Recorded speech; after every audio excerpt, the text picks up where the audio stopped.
Last year we were a little bit cheeky when we introduced the 2018 GMC Sierra for our episode of Test Drive Spotlight. We went over some of the features that we really expected from a truck that cost $75,000 Canadian, but we didn't find them. Our snapshot is on this 2019 GMC Sierra Denali, and I am happy to report that a lot of the things that we complained about or teased about have been rectified for this model year. Now, this is the 4th generation Sierra. It shares pretty much everything with the 4th generation Chevrolet Silverado we featured last week. And if you configured the Silverado essentially the same way, you come out with an MSRP for the Chevy, $76,400. This one, as configured, $77,040. So there's a $640 difference when it comes to these two trucks. And there are a few things that make them different. So we're going to be going over some of the changes with this vehicle, talking a little bit about what's new for 2019, and everything that you need to know if you're in the market for a top-end GMC Denali.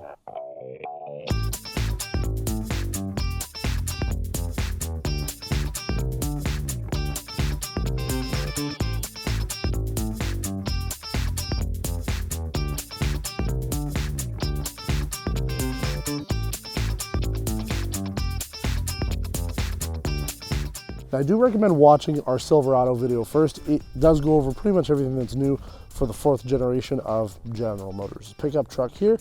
Also, during that video, I do mention that I have laryngitis. So this video, from the audio perspective, I apologize. It's a miracle I'm here today being able to film it, because up until essentially yesterday, I wasn't able to speak at all, and I have to drop off the truck tomorrow. So this truck deserves to be filmed. I didn't want to waste a week with it and then have essentially a couple weeks where we don't have any videos of test drive. So I'm pushing through to get this video done. But I want to talk about one of the big changes with the 2019 Sierra Denali, something that I actually haven't seen a lot on big channels here on YouTube that don't really focus on the technical details of these vehicles. And that is the fact that GM has switched from their magnetic ride control to adaptive ride control. Now, it's just one word, but it makes a big difference. The magnetic ride system used magnetic dampers. It also used magneto-rheological fluid in the system to be able to push those magnets up and down. So basically that has been replaced now. So what this means is they've gone with a less sophisticated system here. The active damper system is less sophisticated and less costly than the magnetic ride control system. But essentially, all 4 wheels are controlled individually. Every 2 milliseconds, they are tested to see if they should be between the firmest or the softest setting for the dampers. And there is a dedicated control unit that detects whether there's heave, pitch, or body roll going on with the motion of the vehicle. So I wouldn't say that it has the same level of ride that the magnetic ride system did. Cadillac Escalade was certainly really good. Sierra 2018 was also really good as well at the Denali trim. So it's just something to note. While the price has increased by a little bit, they have removed this system. And I think for some people, maybe not everybody, it could be a deal killer. I personally feel that the Ram 1500 Limited was superb. And I think they've really taken the crown because they have a full active air ride suspension now. And because GM has removed their magnetic system on the Sierra Denali, I don't know. You have to have them side by side. You maybe have to have some equipment to really test it. But personally, from my experience, I found that the Ram rode better than the 2019 Sierra Denali. So I did mention in the absolute introduction to this video as well that some of the features that we chirped on for the 2018 are now included with this. So when we did that video before, if you watch it, you'll have a link to it. You can see that we remote started the truck. We went over to the front door. There was no keyless entry, and then there was no push button start. So there is keyless entry on all 4 doors. It's the same system we've seen on other vehicles from General Motors, and the same push to start system as well. So those are good things to have. We even mentioned it in that video that the 2019 did have those coming. Now the front end has been updated, bigger, larger chrome grille up front with new high intensity LED headlights and a new set of LED fog lights at the bottom. The visibility is pretty good with this. We talked about it with the Silverado. When you're driving this vehicle at night, if you have the fog lights on manually, they won't turn on automatically when you start up the truck. You have to push the button. It will disable the active high beam system. I think it's a pain in the butt. So essentially you either have the fog lights off and then you can have the automatic high beams ready to go, or you have to turn off the fog lights every time you want to use the high beam. So we've mentioned in that video, it could just be a software thing, something that they have to fix. I would like to see that. They've also added a new high-definition surround vision camera system. 4 cameras around the vehicle give you really crystal clear visuals of what this truck is seeing all the way around. My only thing is with the augmented reality version of it, doesn't look very good. But again, it's newer tech. But the camera placements are in great positions. The quality is exceptional. Color, everything is great. Even at night, they do a very good job. Now we are using the same 6.2 liter Ecotec 3 V8 engine that we saw not only on the 2019 Silverado, but also on the 2018 Sierra Denali. It has 420 horsepower, 460 pound-feet of torque. It is up there in terms of power, and it comes with the new 10-speed transmission. We saw this, obviously, with the Silverado. We also saw it on the 2018 Cadillac Escalade. It is a Ford GM transmission. The transmissions were built and developed by Ford and General Motors engineers. And then when the engineering stuff was done, they both ran in their separate directions and worked on the transmission control units. We talked about it in the Silverado video. Runs buttery smooth. A couple of features that were added: blind spot monitoring was not on the 2018 that we had. And there's also an electro-hydraulic power assist brake system with larger diameter Duralife rotors and larger brake pads. You can add a performance brake kit on the front. Gets 6 piston Brembos. I think it's about $3,820 Canadian. Basically just changes the front with slightly larger rotors there. The back end, no changes there except for the fact that they will paint the calipers red. So you can get that, and you can also get a performance exhaust kit. You basically get a catback exhaust with a performance air intake. Again, it's about $3,000 Canadian. Might be worth it. The truck doesn't sound too bad, but I would say if you're really going for pretty much the top end Denali, get that along with what this has, the Denali Ultimate Package. And I did mention with the Silverado video that I was a little disappointed in our dislike segment that both this and the Silverado are new for 2019, but it really was the 2019 Ram 1500 that set the benchmark. This is one of the features that makes the truck stand out over something like the Ram 1500 Plus, that rear view camera. We really talked about it in depth with the Silverado. The back here, the MultiPro tailgate, is the feature, the killer feature of the Sierra Denali. Now, I've seen with all the other trucks that you have a button to lower the lift gate without any real effort. You just push the button and it comes down. Up until now, everything is about the same. The major difference between this and the Silverado is there is no easy up. You have to pull it up yourself. It's not a very heavy lift back anyway, so there's no concern there, because this has 6 different functions. I'll go through them super quick because if you've watched anything about the Sierra Denali, you already know about all 6 of them. I will go probably as quick as possible. Number 1 is being in the down position, just like this. Number 2, you push this piece down here, so you have access to get into the bed a little bit easier. That's a little bit better. Number 3, you pull down this portion here. You can get into the trunk, no problem, especially somebody as big as myself. I can get in here with very little problem. And that's the thing I've heard a lot of people complain about. Not really the truck people per se, but some of the journalists. Oh, they're making it too easy to get into the back of the truck. If you can't get into the back of the truck, normally you shouldn't have a truck to begin with. Well, pickup trucks were designed to make life easier. This back end tailgate is to make life easier. So if you're complaining that this is making life too easy for you, well, so is this. If you're on a farm, you better be getting all that cow poo from one area to the other with yourself, because everything back here is to make life easier. They do have a little handrail that pops up here, so if you need it to get in and out, for me, I'm going to use it just because there is so much ice on our driveway. Very simple to use. So the other position GM says you have, if you just pull down this portion, you have a little workbench. So that's number 4. Number 5 is you pull up the little step.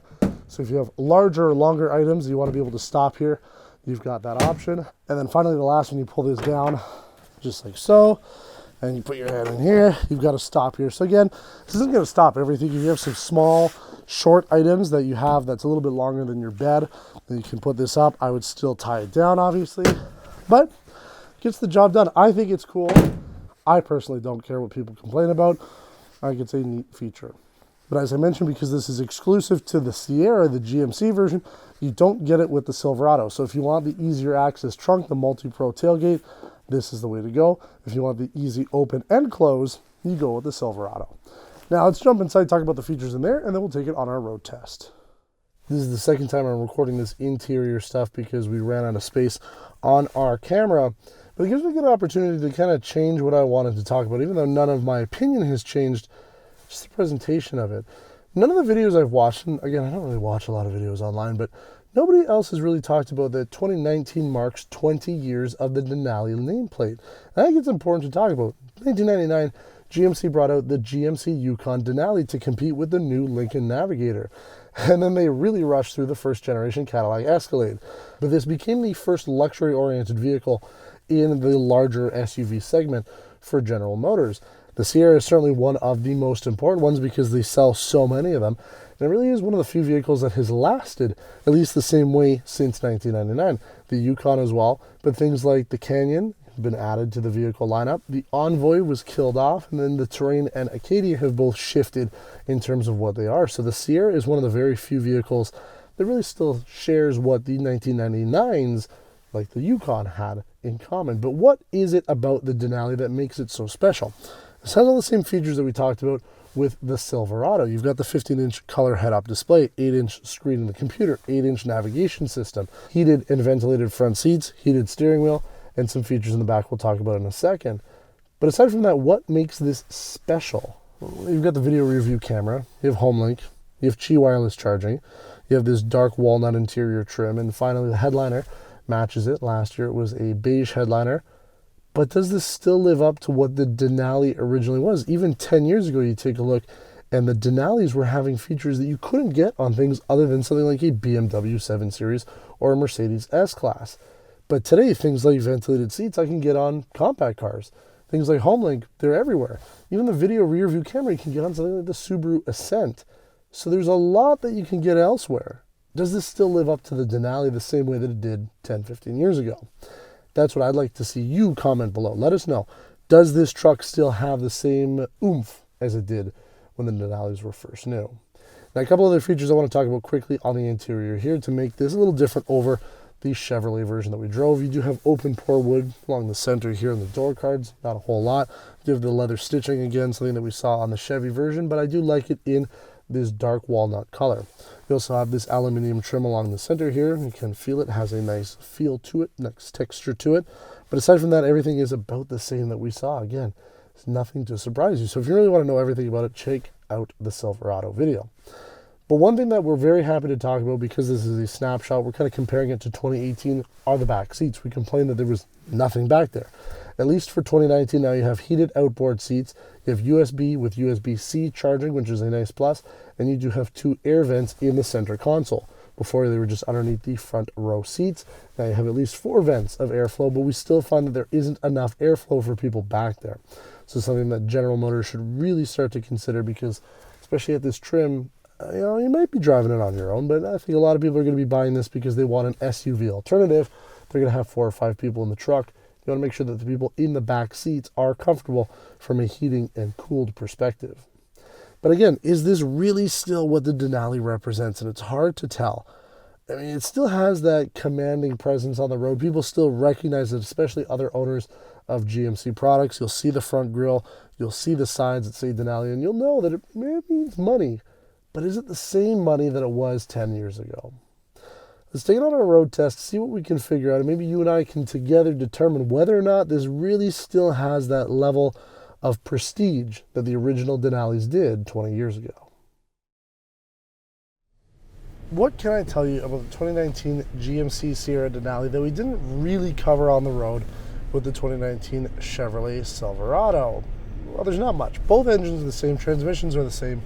It really does come down to the adaptive ride control. We'll talk about that a little bit, but when we did the Silverado video last week, we had some snow. We were doing a little bit more winter-oriented testing.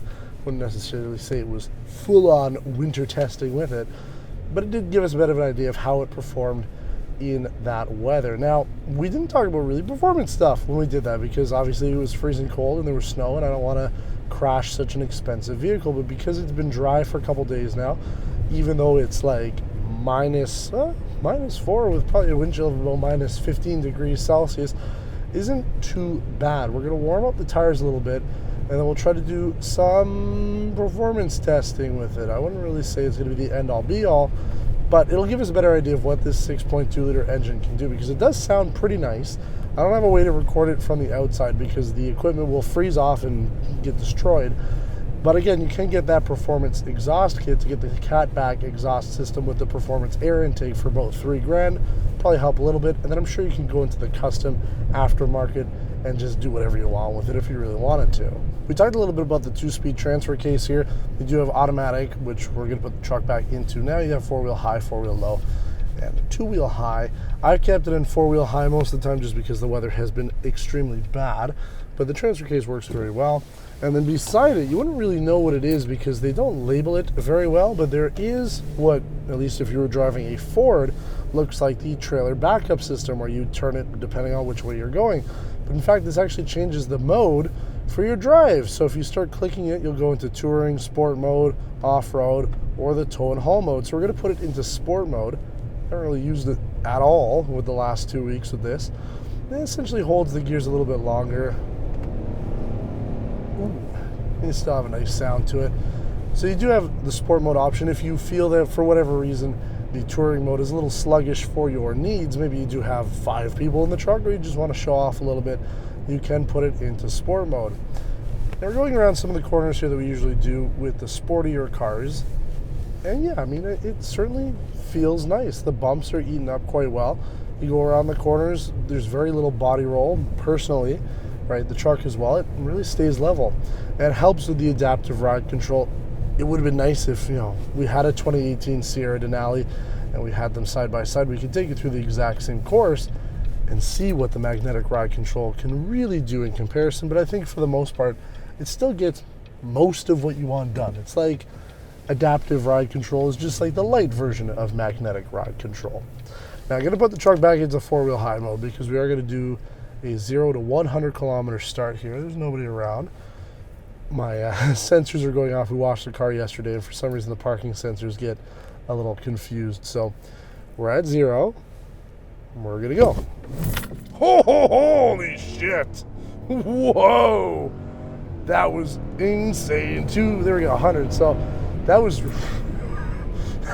really quick. But holy crap, man! The push, the instantness. I really wasn't expecting that. Let's do that again. Because why not? I think it's fun, don't you? Are you ready again? I think I gave it like 90% full throttle. I'll admit, I haven't put the truck to the floor. I've been sick the last week, so let's do it again.